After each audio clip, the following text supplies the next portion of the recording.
ஆதிபராகநல்லூர் பஞ்சாயத்துக்கு அருகில் மரைக்கான் தைக்காவில் 200 பழங்குடியின மக்கள் வாழ்ந்த பகுதியில் ஒரு 16 வீடுகள் ஒரு மின்சார தீ விபத்தினால முற்றிலுமாக எரிந்து சேதமாகிவிட்டது.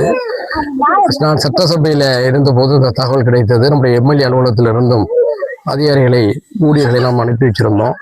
நம்முடைய ஒன்றிய செயலாளர் அண்ணன் டாக்டர் மனோகர் அவர்கள் துரிதமாக அதிகாரிகளுக்கும் அந்த நேரத்தில் தகவல் கொடுத்து தீயணைப்பு வாகனங்கள்லாம் வருகை தந்து தீயை அணைத்தது.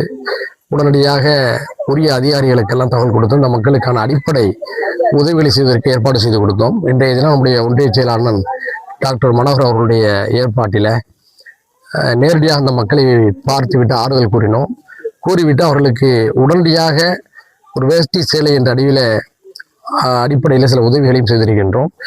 இதில் இருக்கக்கூடிய நடைமுறை சிக்கல்கள் என்ன என்பதையெல்லாம் ஆராய்ந்து விட்டு இந்த மக்களுக்கு மீண்டும் இந்த இடத்துல குடியமர்வதற்கான வேலைகளையும் செய்து கொடுக்க வேண்டும் என்று நாங்கள் பேசியிருக்கின்றோம். உரிய முயற்சிகளை நாங்கள் எடுப்போம். சட்டசபையில் நடக்கும்போது இன்னைக்கு சட்டசபை நிகழ்ச்சி நடக்கும்போது தான் நான் கேள்விப்பட்டேன்.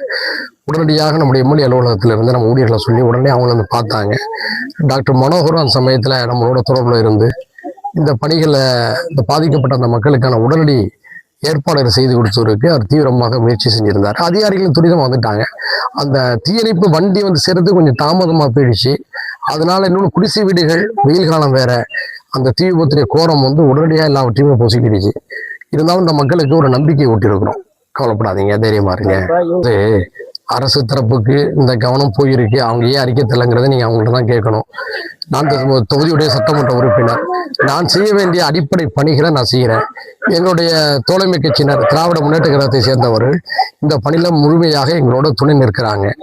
அந்த அளவுல வந்து இப்போதைக்கு இந்த மக்களுக்கான மாற்று ஏற்பாடு என்ன என்பதை நம்ம பேசுறோம். அரசுடைய கவனத்தை நம்ம கொடுப்போம். உடனடியாக எல்லாருக்குமே வந்து 5000 ரூபாய் வந்து அரசு சார்பாக நிவாரண உதவி நம்ம பெற்றுக் கொடுத்தோம்.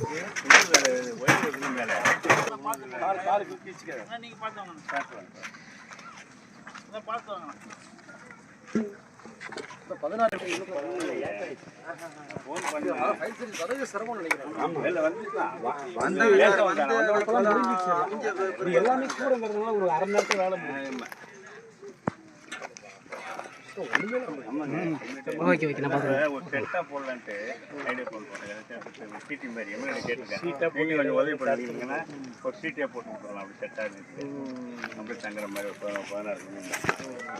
கொஞ்சம் உள்ள வாங்க சார். நான் வந்து ஆமாம்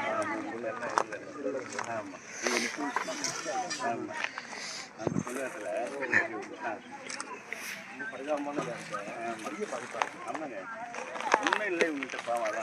எல்லாருமே Aadhaar card, ration card, OTT, bank book, சால் சென்ட்ரு எல்லாமே அதெல்லாம் வாங்கிக்கலாம். அதெல்லாம் வாங்கிக்கலாம். ரொம்ப அலைய விட வேண்டாம்.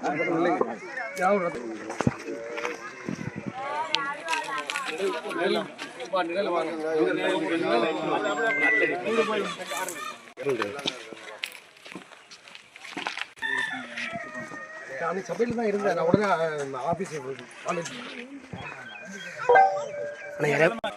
எத்தனை வருஷமாக எப்படி இருந்தீங்க? 40 வருஷம்.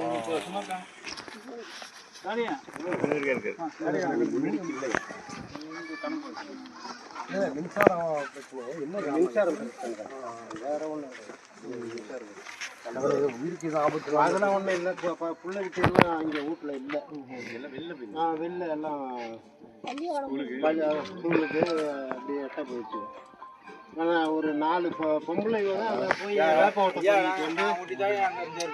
வேப்பவட்டை பொறிக்கிட்டு வந்து அது வந்ததுக்கும் இந்த தீ பிடிச்சதுக்கும் கரெக்டாக சாயந்தரம் 5 மணிக்கெல்லாம் பொருள்லாம் எடுக்க முடியல. ஒன்றுமே எடுக்க முடியல. எல்லா ஆதாரமும்